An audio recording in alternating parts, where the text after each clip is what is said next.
Hi, I'm Luminousz. Welcome to my channel, Luminousz. If this is your first time visiting, welcome to the Luminousz. And for current subscribers, thank you so much for your subscription. Guys, today's video is going to be me answering a question from a current subscriber. And at the end of the video, please hit the like and or subscription button and send me more questions along with comments. And I want to go ahead and just say right now, all the comments I've been receiving, even though some of the comments may not have agreed with everything I shared in a particular video, that's okay, right? I love it. Love the comments. Thank you guys, and send me more comments. Oodles and noodles of comments, because that makes me feel loved and appreciated by you guys. All right.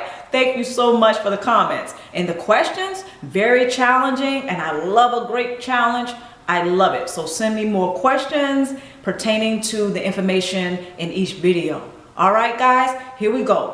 Answering a question from a current subscriber. Cynthia wants to know, right? And Cynthia, thank you so much for the question. All right. The question again, I'm going to paraphrase it. This is about, narcissists and how they tend to, how can I put this? They have a certain way about them. So in this video, I'm going to paraphrase the question. Again, Cynthia wants to know, okay, how do narcissists have the habits that they have? Or, where do they get it from? Where do they get those habits, right, that they have? And a lot of those habits, Cynthia, between you and I, they're quite nasty, right? Yeah. Yes. Some of those habits that narcissists tend to have, yeah, icky. Most of the people tend to not find them appealing. But Cynthia, great question, and I'm going to go ahead and attempt to answer them. The question. Here we go.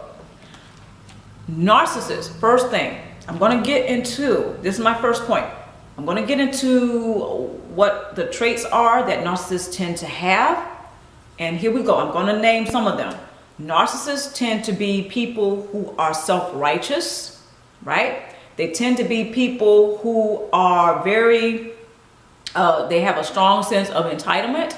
They are argumentative, okay? And they love to stir up drama, no matter what, okay? So narcissists, being that they are very self-righteous and they have a strong sense of entitlement, so when it comes to some of these, how these habits of theirs are formed, first and foremost, let's pay attention to who narcissists are or their traits, such as the ones that I just named, right? Let's keep the traits of the narcissist in mind. And may I suggest to do research on the traits of a narcissist, right?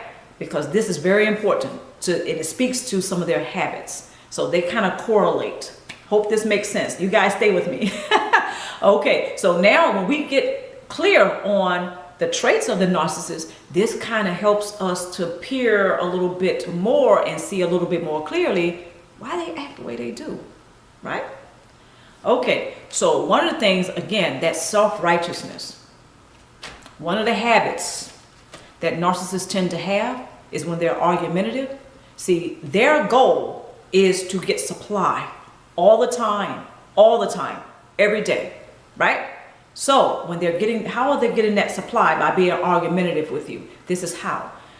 Since they're self-righteous, as far as they're concerned, you're wrong, no matter what your point is in the argument.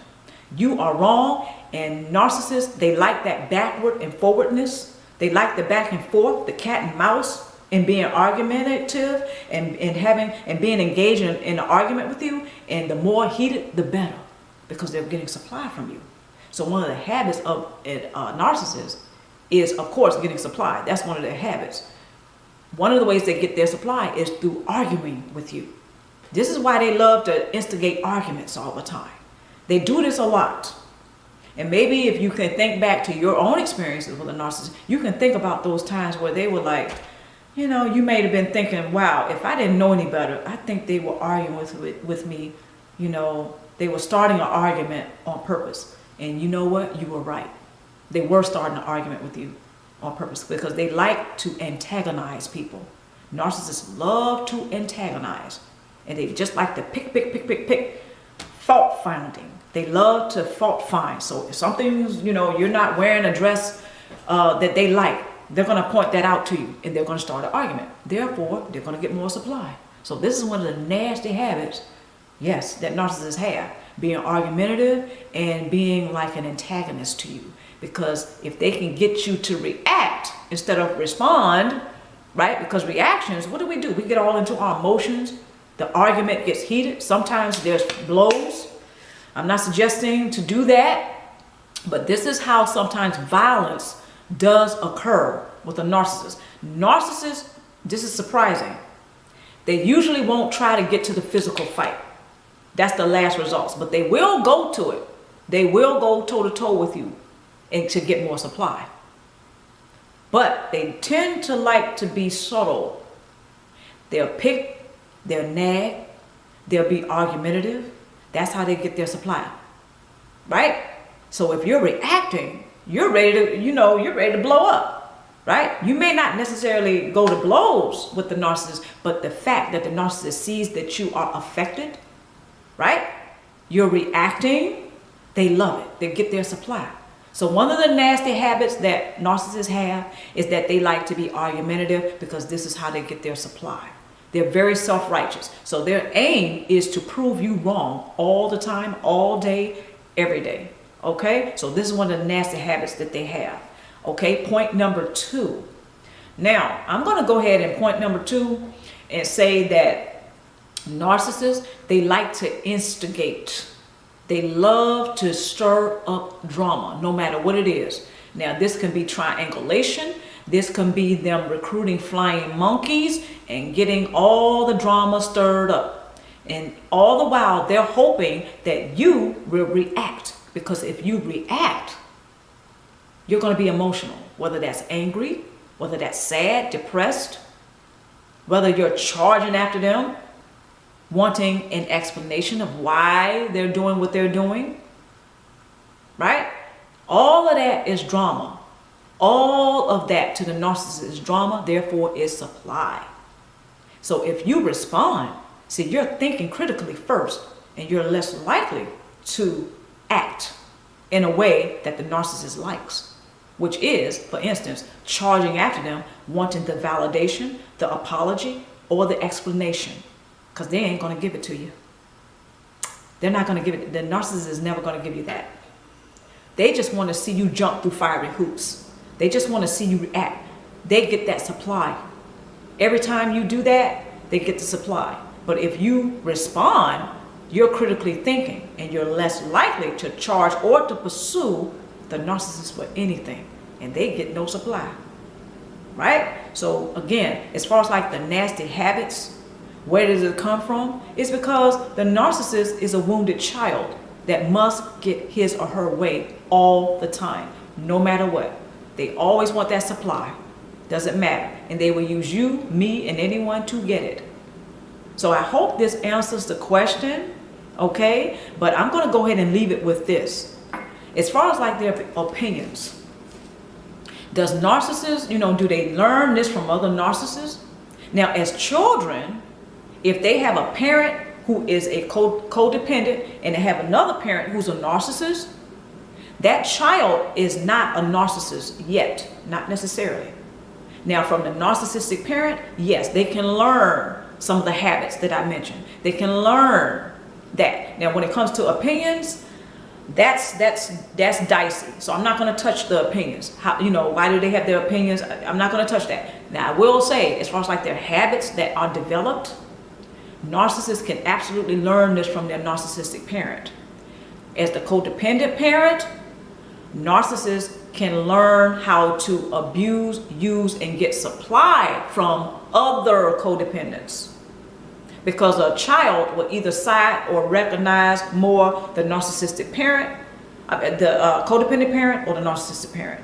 That child is going to go one way or another.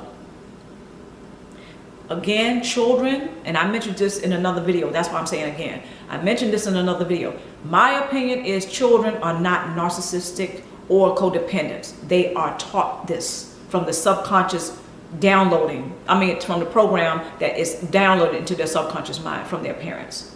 One parent could be a codependent, one parent could be a narcissist, right? Because it's very typical that a narcissist and a codependent are married to one another. They get involved with one another. Very common. So that child is getting this information from both sides. So as far as like the habits that develop later in life or as they grow, that child may side more or see things that resonate more with the narcissistic parent versus the codependent parent. So this is how they can learn some of those nasty habits that they have. Okay, so I hope that makes sense, and I hope that this is something that you guys got something out of. You know, this is something I want to leave this to. As far as like trying to understand the narcissist, their habits and why they are, why are they having those habits and who they are, and trying to really get them, I've kind of stepped away from that. Why? Because this can also feed their supply. Any attention you give to the narcissist, it supplies for them. Now, I'm not saying you becoming more knowledgeable. When I become more knowledgeable about narcissists, no, that's awareness. That's totally different. That's awareness. When I say about feeding them supply by paying them attention, this means that I'm still involved with them, or I want to reconcile with them. In other words, I still want to be involved with them. I still want the investment, right? I still want to invest in a relationship with them.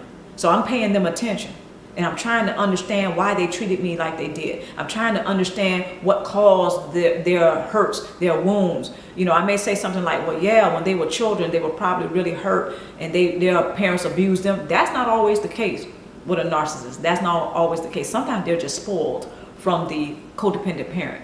The narcissistic parent is not really spoiling the child, not necessarily. The codependent parent is spoiling the child, okay? And I did another video about that. But I want to leave the video by saying this, in the video by saying, yeah, I learned how to kind of step away from that and not give the narcissist a lot of supply by trying to figure them out.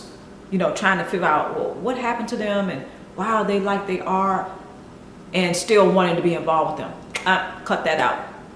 However, what I chose to do, and I shifted gears a little bit, is become more aware of the fact that these type of people are sharing the planet with us, regardless of what the reasons are behind that, regardless of that. I may not know the story behind the story with the narcissist. Don't have to.